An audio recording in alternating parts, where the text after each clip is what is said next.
Introduce myself. I'm Rick Brandfass, and I have Josh Dias here. We're both going to be moderating this candidate forum. Welcome everyone to the 2022 Hill City Board of Education Meet the Candidate Forum. Thank you to everyone in attendance, and thank you candidates for running. We ask that the audience at this time please silence your phones so we don't have any interruptions, and to be respectful of our candidates as they answer each of our questions. The questions that we get were from the audience. If we don't have enough questions, we have a boilerplate of questions.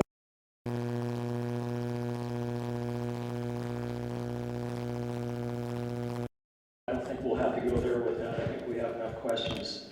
So I will turn this over to Josh. So the way we'll do this is each candidate will have 2 minutes to respond to each question that's presented. The candidates will answer the questions in alphabetical order by their last name. And then for the first question, and then we'll move down the line. So Andy will start with the first question, the next question, Todd will start, and down the line. Once the candidate gets to 1 minute and 30 seconds into their answer, the moderator will hold up their fist to signify there are 30 seconds left. At 2 minutes, if you're at the 2 minute point and aren't finished with your question, the moderator will say thank you and we'll move to the next candidate. So with that, we will start with the candidate introductions. Each candidate will have 2 minutes to introduce yourselves, and we'll start with Andy. All right. Y'all hear me fine? Good? All right, well, I'm Andy Bauer. For those of you who do not know me, I used to work for the district for a few years. Part of that time was as a substitute.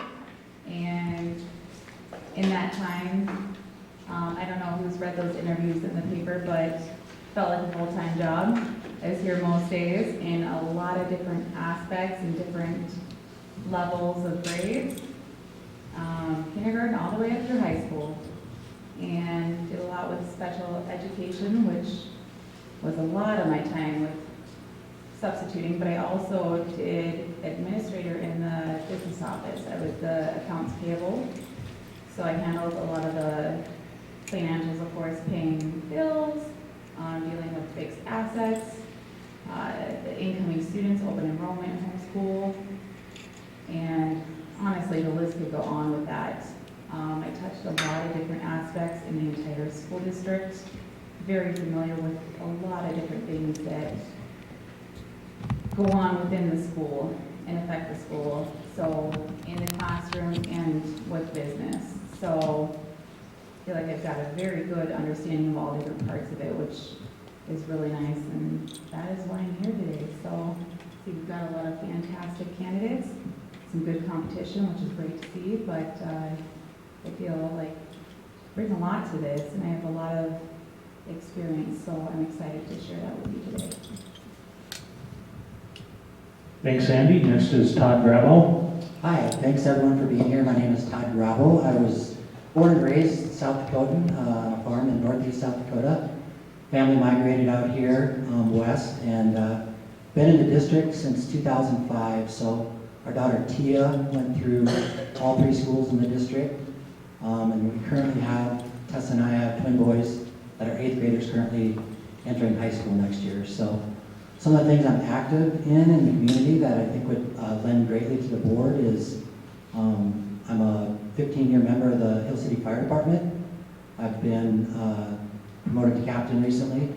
I am a member of the American Legion here, post 160 in town, and member of the Chamber of Commerce. I own a small woodworking business. Full-time job right now as a special investigator, working for a private firm that is tasked out to numerous federal agencies. I'm a lifetime member of the VFW, and I'm a shop local, buy local type of guy. I'm a member of the Chamber of Commerce, and looking forward to debate. It's good to see 6 people up here running. This isn't sometimes the case, so appreciate Josh and Rick for moderating, and for the superintendent for setting this forum up. Next we have John Jorgensen. Whoa. John Jorgensen. Let's see, I'll tell you a little bit about myself. I'm from East River, lived in Sioux Falls, T area for quite a while, really all my whole life. Used to work at Citigroup, been doing information security pretty much my whole life. Spent a lot of time traveling with Citi. Had at one point over 2,500 people working for me there. Was on 5 continents every year, so got to see a lot of the world. And one of the things that I kind of specialize in was building high performance teams and critical thinking, managed enormous budgets there. So that's kind of my background. And then came out, what brought me out to the Black Hills Energy. Had a chief security position open, so I took that role in June of 19. So in that role, I've got cybersecurity, physical security, risk and compliance roles. And our utility spans 8 states. We're, I think, the largest publicly held company headquartered in South Dakota, believe it or not. So I think some of the things that lend to this opportunity is really just the leadership experience. Some of the public safety work that I've done. Got relationships with Homeland Security, FBI, Sheriff's Office, state senators. Work with them pretty frequently. So very passionate about being able to give back to the community. I took some time to learn a whole new vertical, going from finance to the energy sector. Kind of feel like I've climbed that mountain a little bit now, still learning, but I want to spend some time giving back to the community and sharing that experience and leadership here. Thank you. All right, next up is Eric Lind.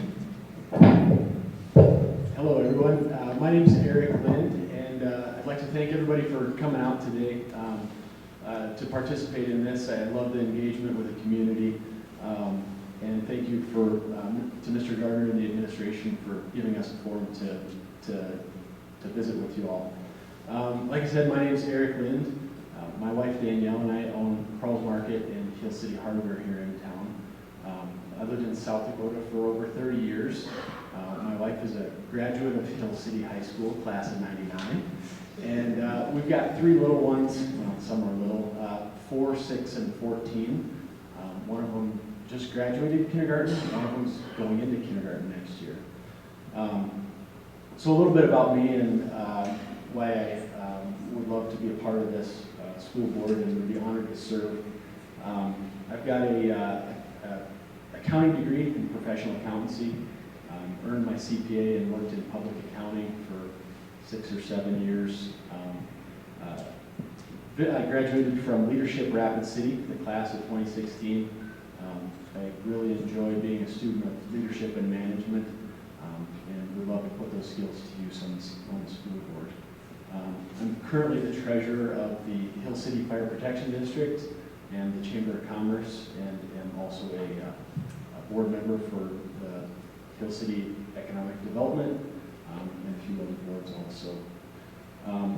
I have a passion for serving and would love to help to form the next generation into productive citizens if I'm given the chance to do so on the school board.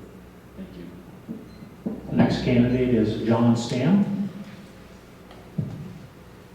Good afternoon. Rob, I don't know if it's significant that the 2 incumbents are down here on the left, on the outside, but maybe someday they'll start at the end of the alphabet and go forward. Yeah, exactly. So I'm delighted to be here and to talk to you today about my candidacy for the school board. I grew up east of East River in southwestern Minnesota. But my grandparents moved out here in 1958, and that started an age-long love of the hills, and for just to be able to watch Hill City change over all of those years. My folks retired here in the late 70s. My dad purchased land, which gave me the opportunity then to have land. And my wife and I, Mary, moved out here in 2016 full-time. And as we were here, I began to think, how can I get involved in this community? And I realized that the center of Hill City is the school district for 9 months out of the year. So if I wanted to plug in, how can I get involved? So I started to substitute teach I have a background in education. In fact, 40 years as a student, and you say 40 years, my goodness. Well, I'm an example. If you stay long enough, they'll finally give you your doctoral degree and say, get out of here. So 40 years with 2 undergrad degrees, a master's, a doctorate, and then 30 years in education. So as I began to think about running for the board, I thought, you know, my experience as an administrator, as an educator, a teacher, school board membership even before here, I think I have something to offer here. So it's my privilege to be able to run. Thank you. All right, and Rob Tim. Well, thanks Josh and Rich and other volunteers and those in attendance for coming.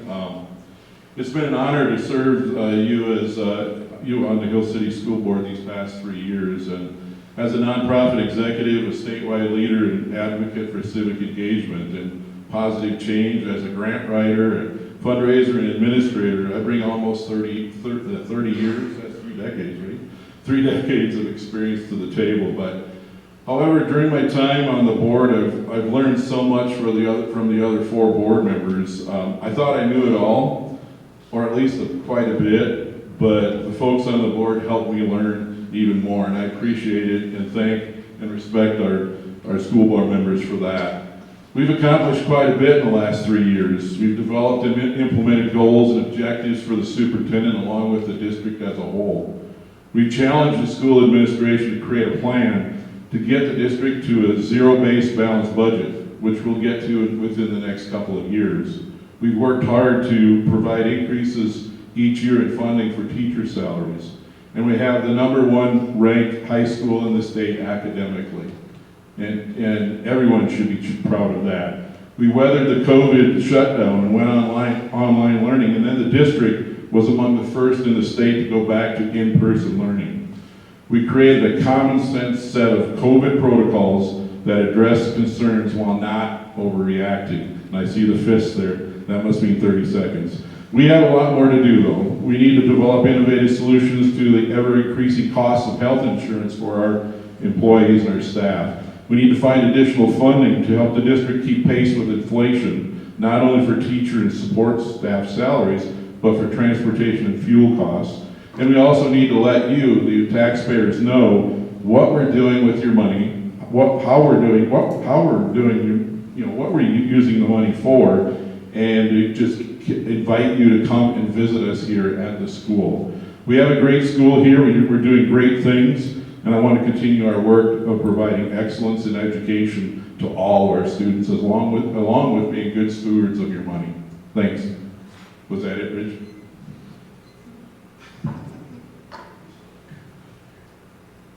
All right, thank you candidates for your opening remarks.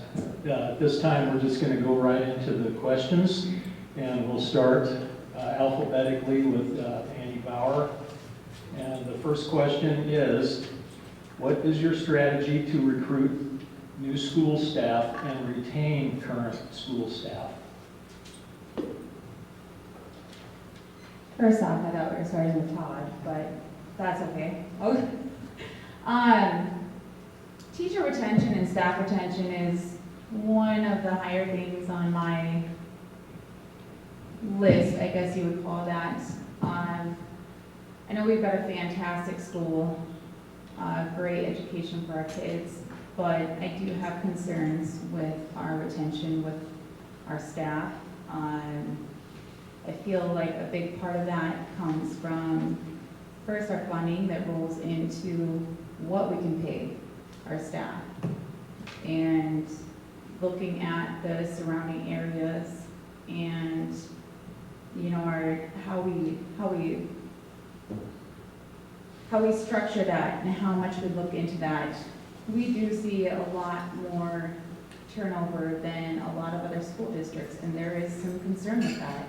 And I do feel like we really need to look into that. And, you know, being a part of special education with my substituting, I did get to see and witness a lot of that firsthand. And my goals for that were to really focus in on that funding and what we pay our staff. And to start finding those people and keeping our people and making it worth staying in this great community. We have a fantastic school, and we've got some long-term teachers prior. I think we're struggling a little bit with the retention now. So I do see some areas there that we can definitely focus on and make better for our school district. Thank you, Andy. We have a lot of questions here. Instead of just repeating the same question, we'll just run down the line with different questions. All right, Todd, this question is, why are you running for the school board? You know, I really saw the impact it had on my daughter. You know, test scores and metrics aside, what I saw this school district do for her is just create a good citizen, an outstanding human being, and I want to get involved. And I think there's going to be some decision points in the future. I appreciate the work the board has done. I'm not running based on anything the board has or has not done, but there's going to be some decision points coming forward. You know, there's a lot of talk about changing the way we get our funds and possibly doing away with property taxes and going to a use tax, a sales tax. So I think it's important that you have someone that understands the legislation, has relationships with the legislators, to make sure that we are in a position to remain the top school. And you know, back to the metrics and the top school, I think it's important to point out that those metrics and those you know, accolades, they're based on test scores that are about 1 year old. And we've, like Andy said, we've lost some poor teachers, and it wasn't due to anything I don't think the board or the district did, just kind of a perfect storm. But I think getting back to getting good qualified teachers that want to remain in the district is going to be paramount to us remaining a top district. Thank you. Thank you, Todd. The next question goes to John. John, the question is, what do you see that needs to be changed, if anything? Now, that's an open-ended question, so that kind of leaves it open for your interpretation. I'll repeat it again. What do you see that needs to be changed, if anything? Well, I think the board and the school's been doing an awesome job. I really have very little criticism, if any, that I could offer on kind of where we've gotten to. I think you know, where we're headed as a country and some of the challenges we're facing, it is going to get tough. You know, inflation is at an all-time high. You know, if you look at crime and things like that, you know, we're going to be faced with a lot of really big challenges. The budget is definitely going to be one of those. We've got to, you know, figure out how we get to a zero-based budget, and at the same time, while we're facing all of the inflation. So I think we're going to have to get creative and really look at and explore new sources of funding so that we can pay teachers more, so that we can invest more in, you know, kind of the core programs that make the school successful. And we can make sure that we're investing in keeping our kids safe. You know, so for me, it's more about the changes we're going to have to make based on the environment that we're in right now. That's going to be the biggest thing I think that you know, we're going to be faced with in terms of having to do things differently. What made us successful is not necessarily going to make us successful going forward in the future. That's kind of my interpretation.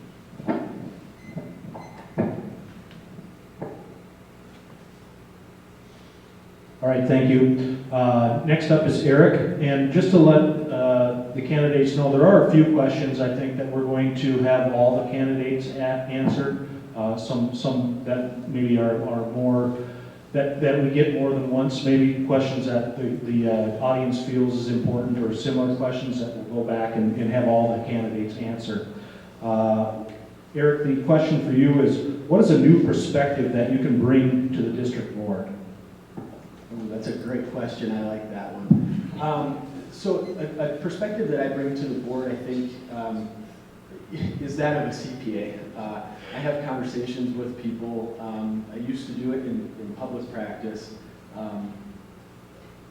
When you look at the school board, the state's website, the amount of information on there is absolutely overwhelming.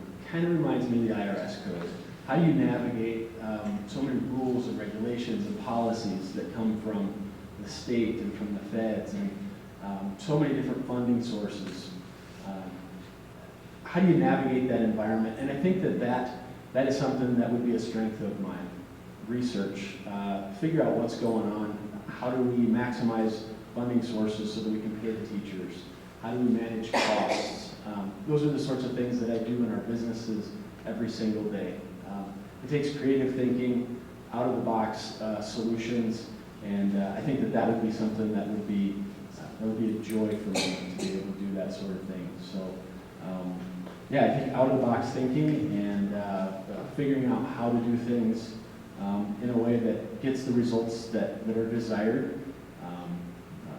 Like John said, you're not necessarily going to be able to do what you used to do and get the same results in the future.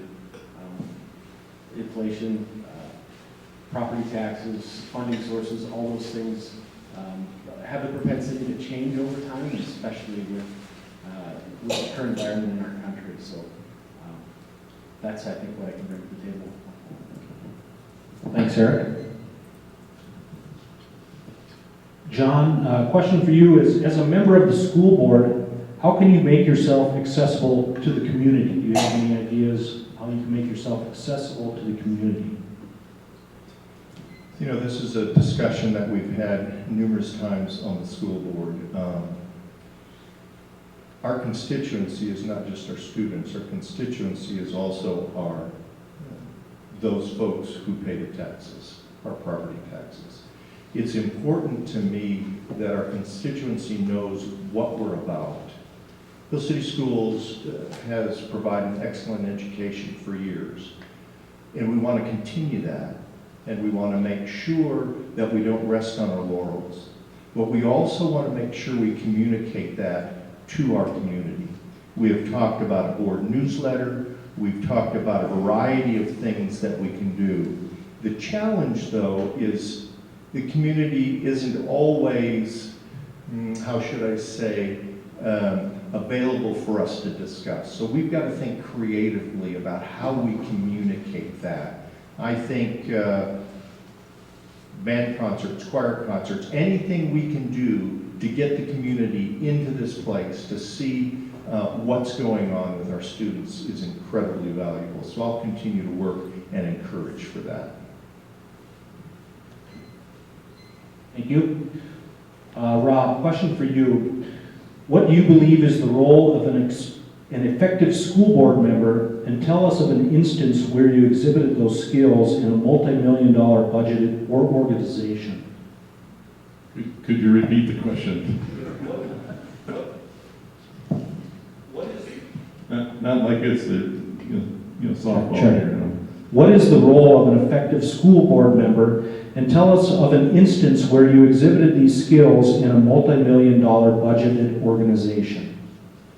The role of school board member to start with is to, kind of what John was alluding to or talking about too, is listening to the constituents, but also being responsible to all your taxpayers, particularly those that pay everybody's salaries. But to answer the question, I've had experience in dealing with multi-million-dollar budgets in various nonprofits that I've managed and that I've led in the past. And so I'm not sure if I'm answering your question quite directly there, Josh, but our role as a school board is to meticulously go through the budget and look at mostly, I wouldn't say every expense that we have, but I'm looking at ways in which we can do things a little bit differently, maybe expense certain expenditures into, like, so for example, our flex for a capital outlay,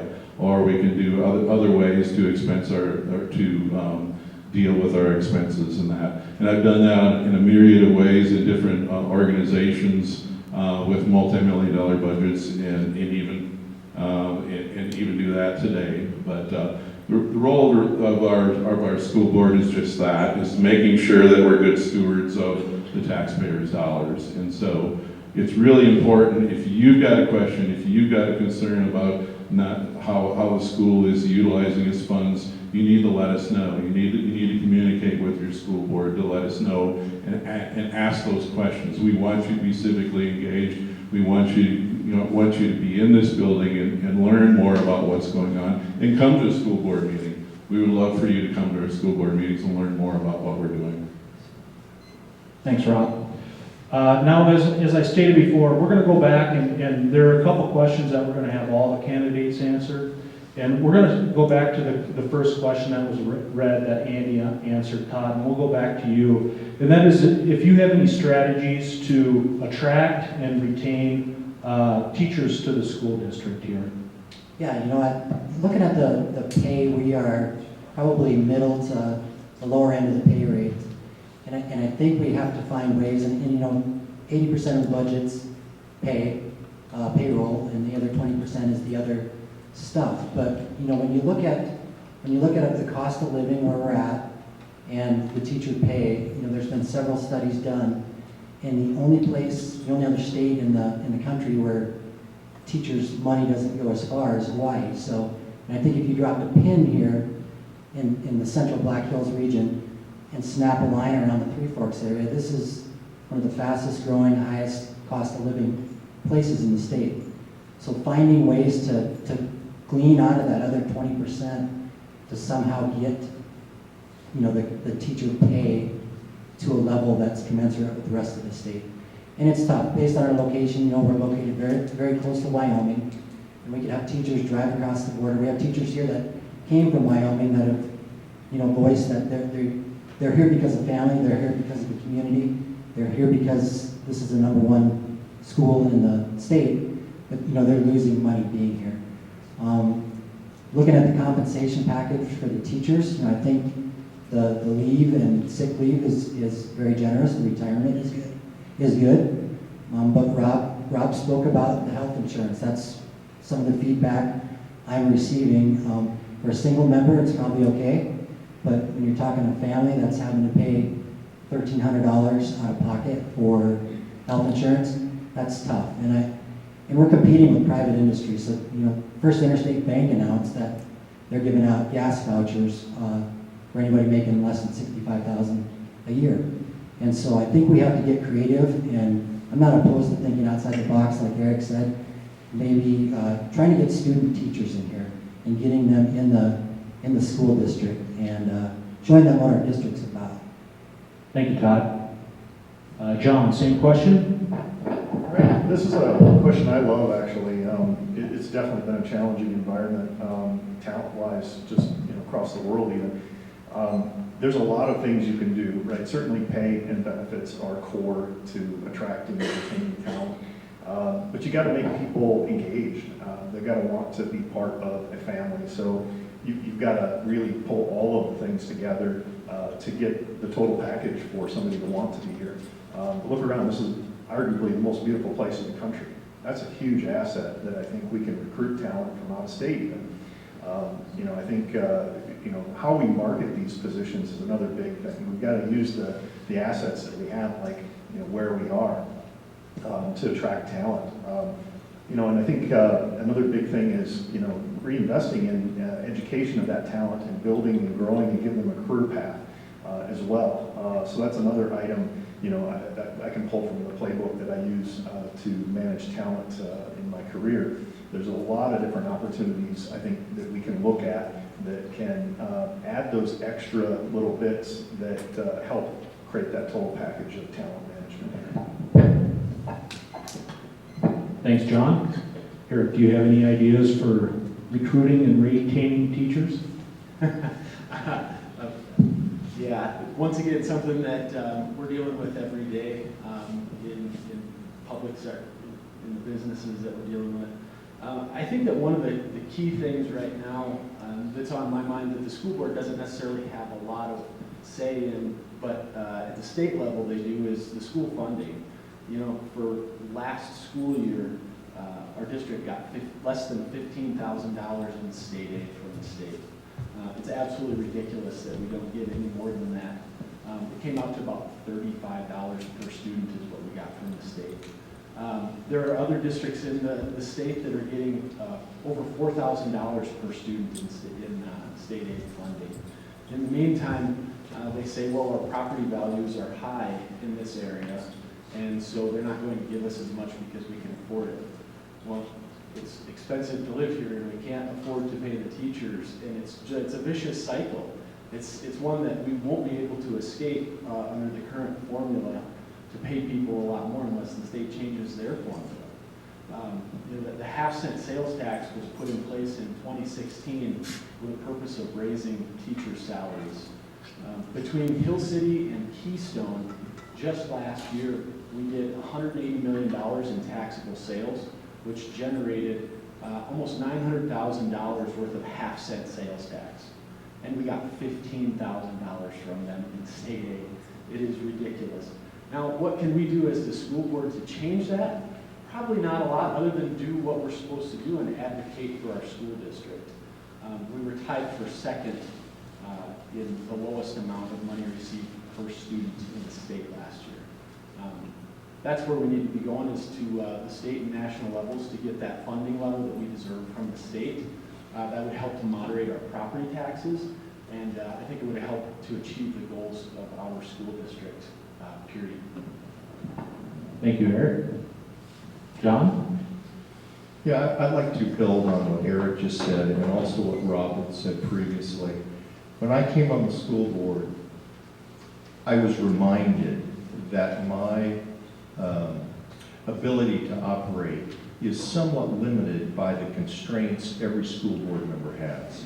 And with our specific responsibilities and what the limit of those responsibilities are, the recruiting and the attracting of teachers is really responsibility of the administration. So how do I, as a school board member, encourage them, engage them? We talk about ideas and some things like that. So recruiting teachers is not something I do, the administration does. And I had to realize that, and then I had to work collaboratively within that. I think Eric also mentions the lack of teacher pay here is significant in terms of the cost of living. We did, however, because of the work of the school board, especially Mr. Kroll, we were able to give a 6% raise to all of the teachers and also a significant increase to the non-certified staff. I think that goes a long ways, but I think one thing that we forget to mention is the importance of culture. You know, I was an administrator at a Christian school. Those kids, those teachers were paid 2/3 of the local budget, or of the local teacher's salary. But because of the culture, because of the encouragement they received, the support they received, they were willing to stay. Now, I'm not suggesting that we continue on that basis to keep wages low, but I think that we create a culture, we work toward higher wages, and we do that together. Rob?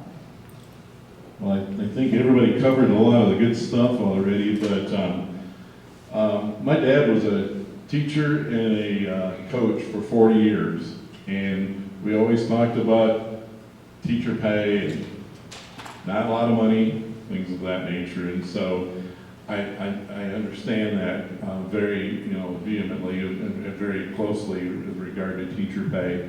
The cost of living out here, we all know it's expensive to live out here, and so we need to look at innovative ways to increase our teacher pay. The 6% pay we provided this coming year was great, but as everybody knows, inflation's over at 8% right now, isn't it? So it pretty much ate that away, didn't it? And so we need to look at ways to work with other entities like the economic development folks to look at how can we help increase housing for potential teachers to live here when a lot of them don't live here. John's exactly right.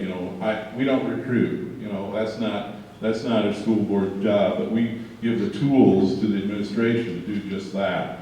And so if we can do what we can to increase the teacher pay, particularly pay for first-time teachers, that's something that I think will help. Culture is another element that John alluded to too, that's really important. But I think that half-cent sales tax is another element that Eric talked about. That's almost $1 million there sitting on the table that we give away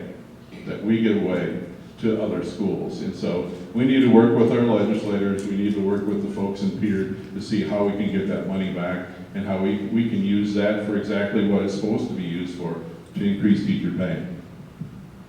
All right, thank you. The next question we have, we'll have all the candidates answer. We'll start with John, and Rick, you can read the question.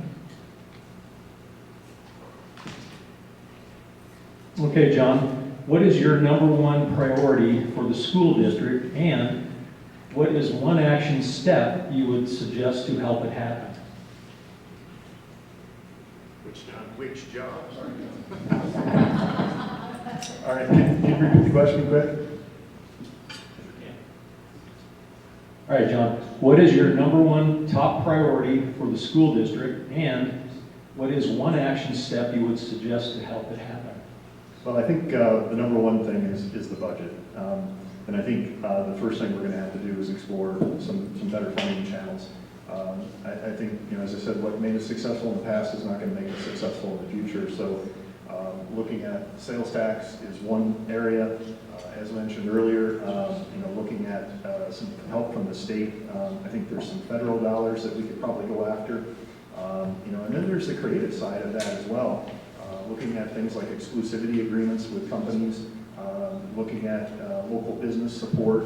There's a lot of things I think we can do that will bring those funding channels in so that we can have the tools, really the budget, to provide the tools to the administration and to the superintendent to be able to have a fighting chance at things like inflation and retaining talent and attracting talent. And even things like, one of the things I'm kind of passionate about is public safety, making sure that we're prepared to fend off against all of the threats that the world is throwing at us these days.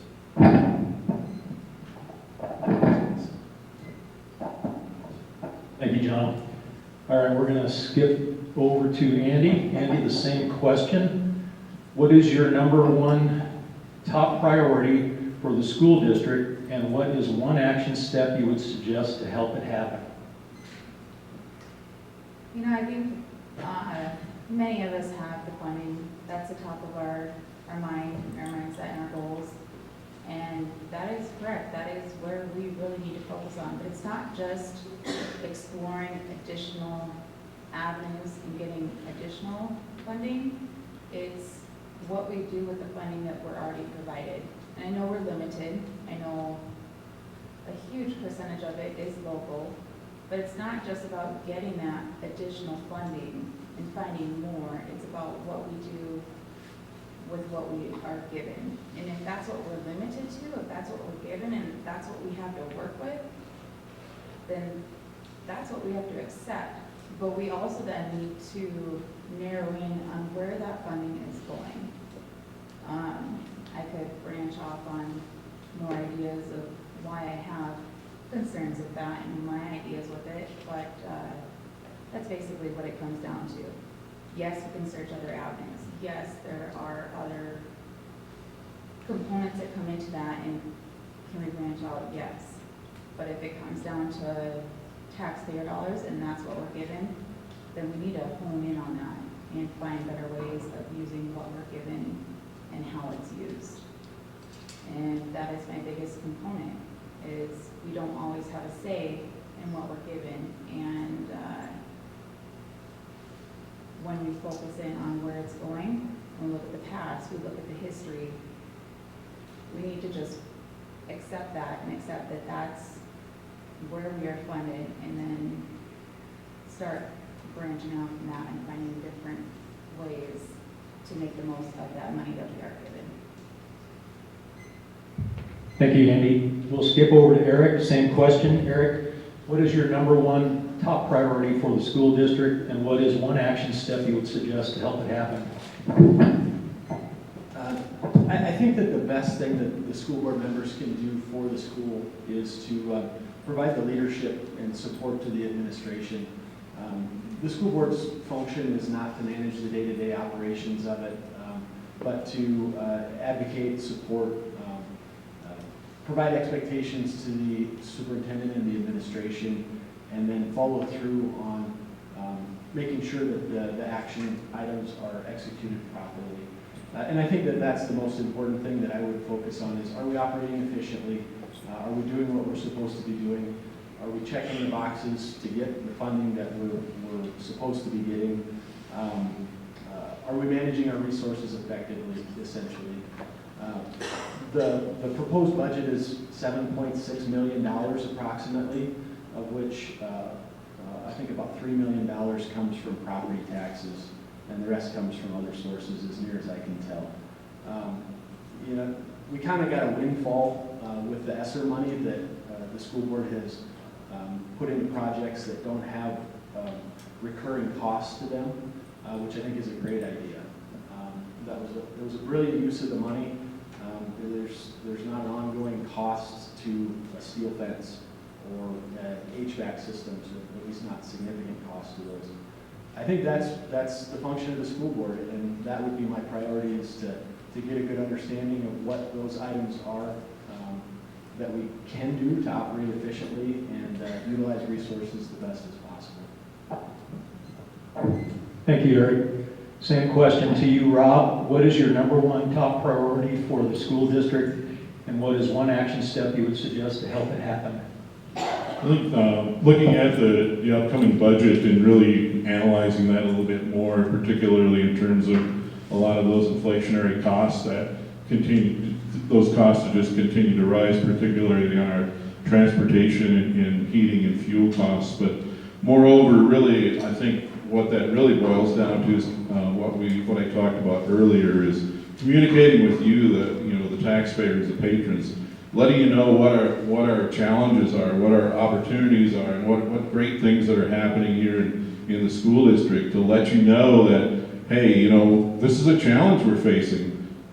Our transportation costs are going to get higher and higher. Our fuel costs are going to become higher and higher. And really ask the community as well, do you have any ideas to help us out here? We've got some big challenges here facing us, but that communication via newsletter to Facebook to, you name it, to let folks know that what we're doing, how we're doing it, and why we're doing it to me is critical.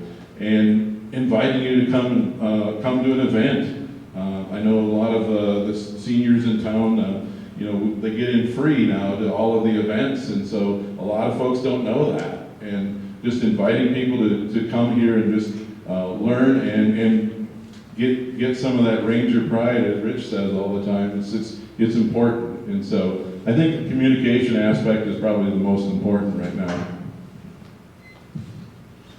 Thank you, Rob. Let's skip over to Todd. Todd, same question. What is your #1 top priority for the school district, and what is one action step you would suggest to help it happen?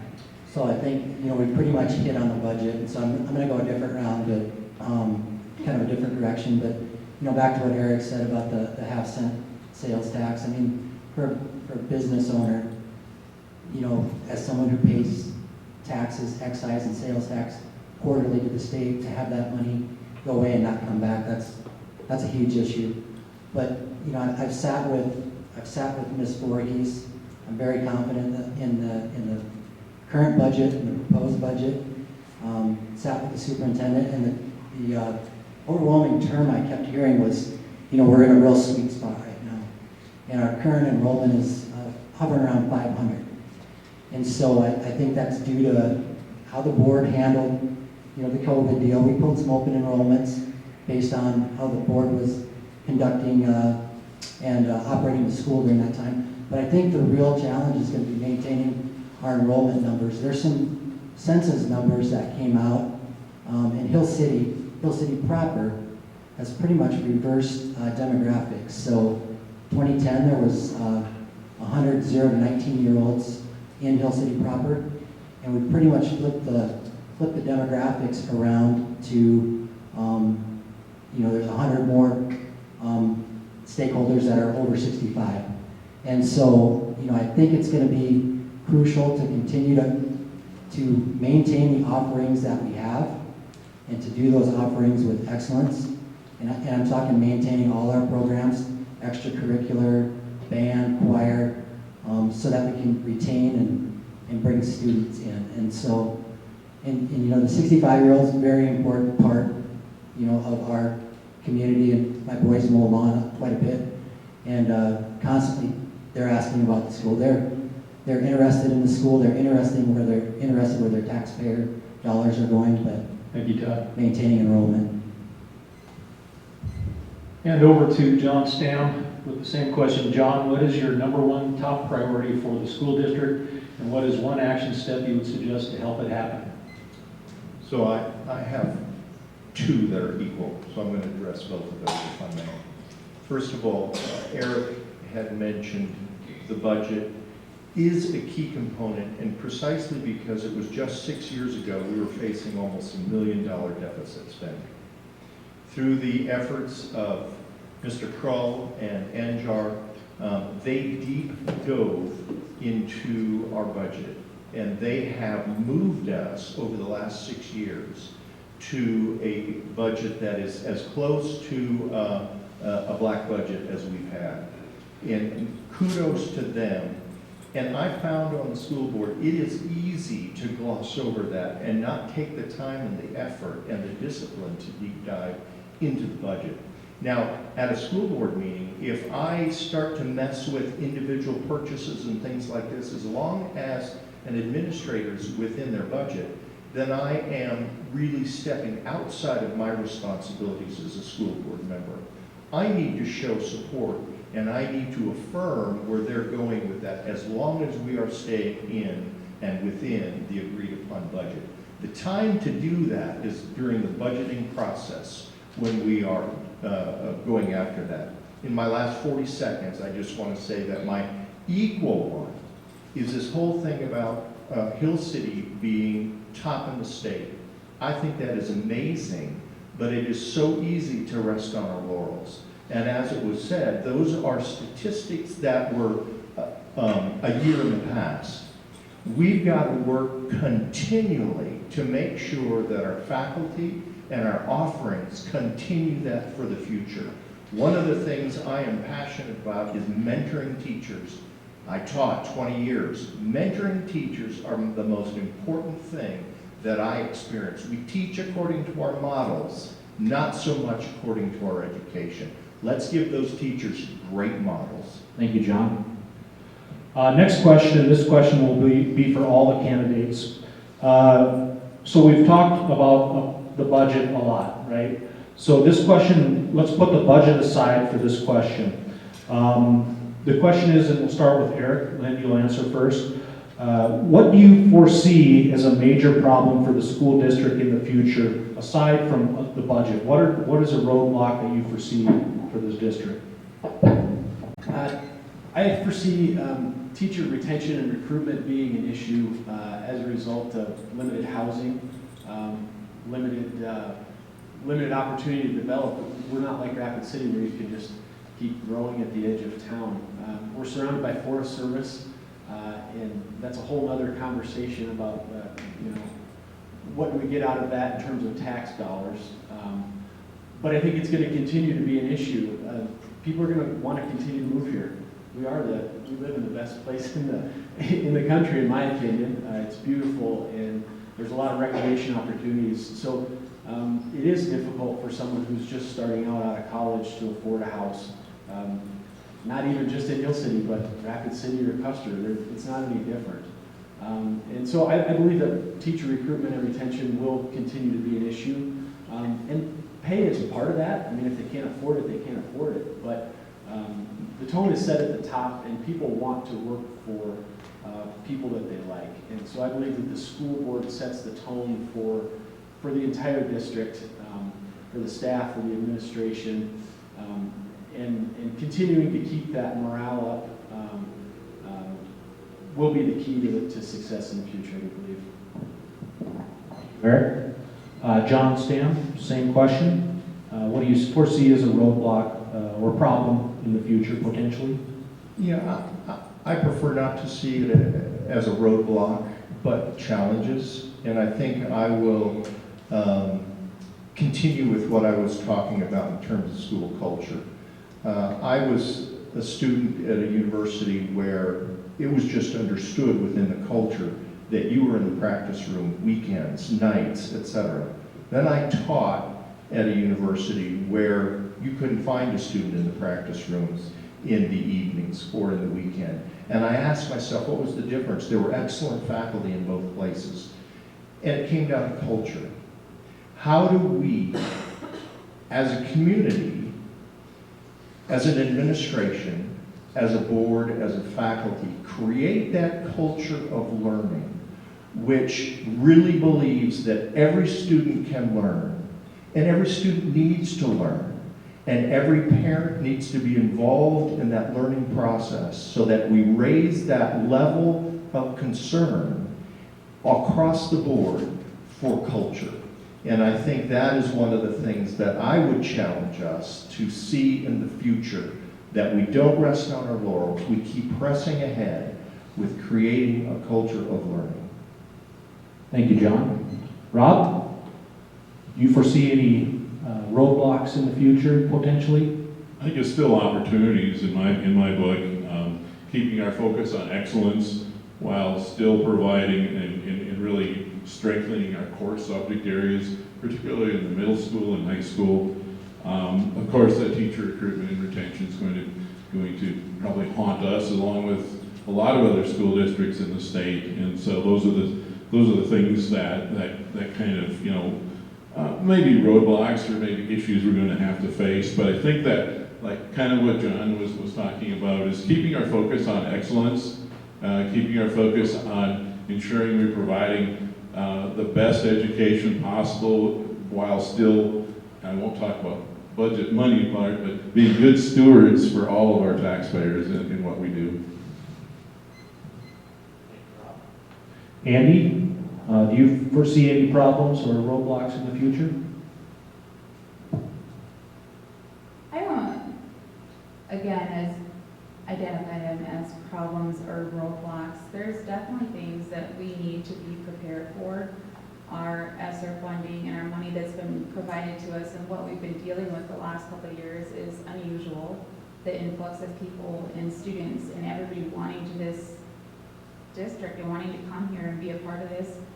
I don't see that being long-term. I don't see us dealing with this issue for a very long time. So we need to dial back on what we really see happening to this school district and to our kids and to the community. My thing that I really hone in on with that is with our middle school and our high school students and our options for them, the electives.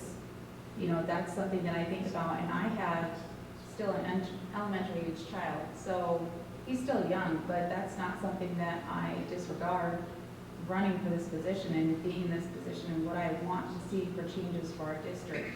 I look all the way up to every level, and specifically with middle school and with high school, how I see those things changing and the opportunities that our students and children are having.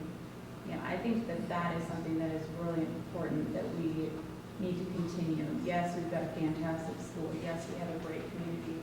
But what we're experiencing right now is not long-term. What we've dealt with the last couple of years and the changes is not long-term. This is going to be temporary. So we need to look back at previous time and what we want to see for our kids' opportunities going forward. And it comes down to the opportunities. And that includes electives, sports, many things. So besides the teacher retention, which I also agree is something we need to hone in on, it's the opportunities going forward for our students that are here now and that are going to stay here. Thank you, Andy.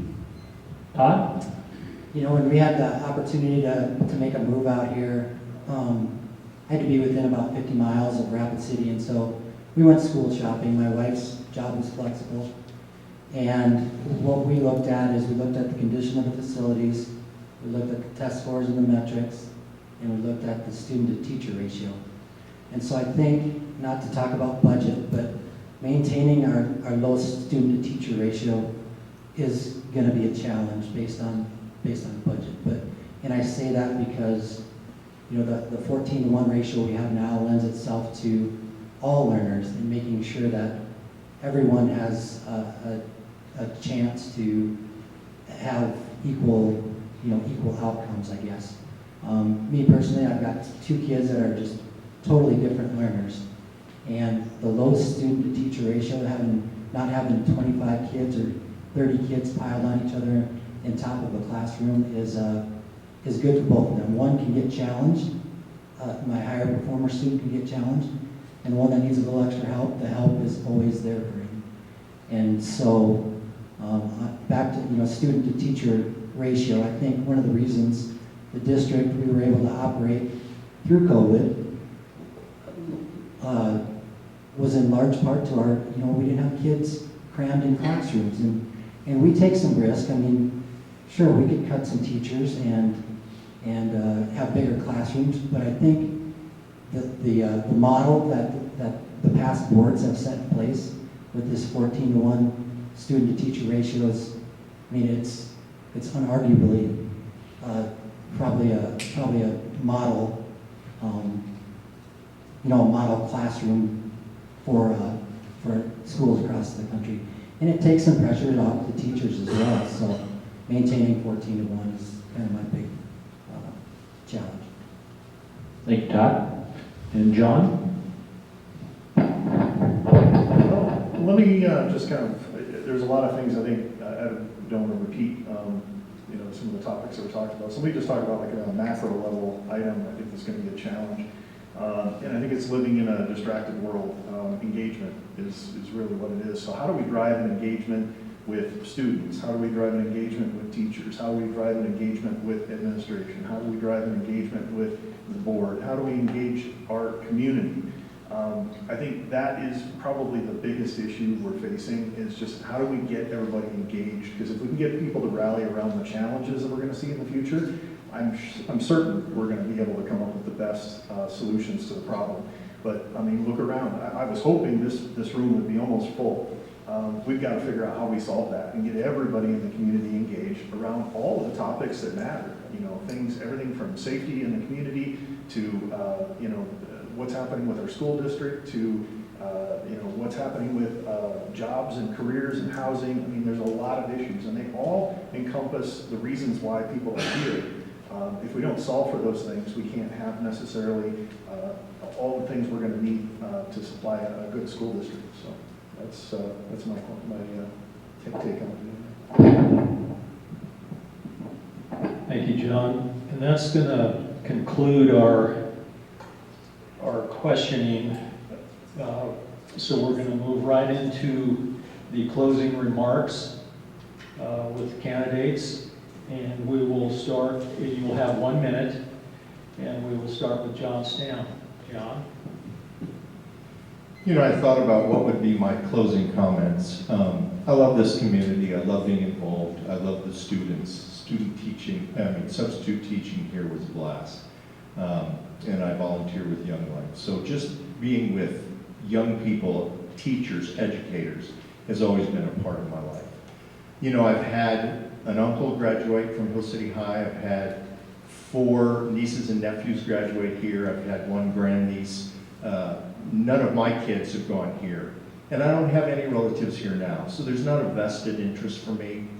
But the bottom line is I want to see this school succeed. I want to see Hill City succeed. And I want to see Hill City be proud of our school and our school district. And that's why I'm running. Thank you, John. Let's move over to Andy. Your closing remarks. All right, 1 minute, man, that does not give me a lot, so let's get right to it. Anybody that knows me knows that I have a lot of experience on many facets of the school. I also have, obviously, a vested interest with the young child here, but that's not just what it's limited to. Anybody that's come to me in the community in this short amount of time and asked me questions, I'm not a politician. I don't have the perfect words to every answer.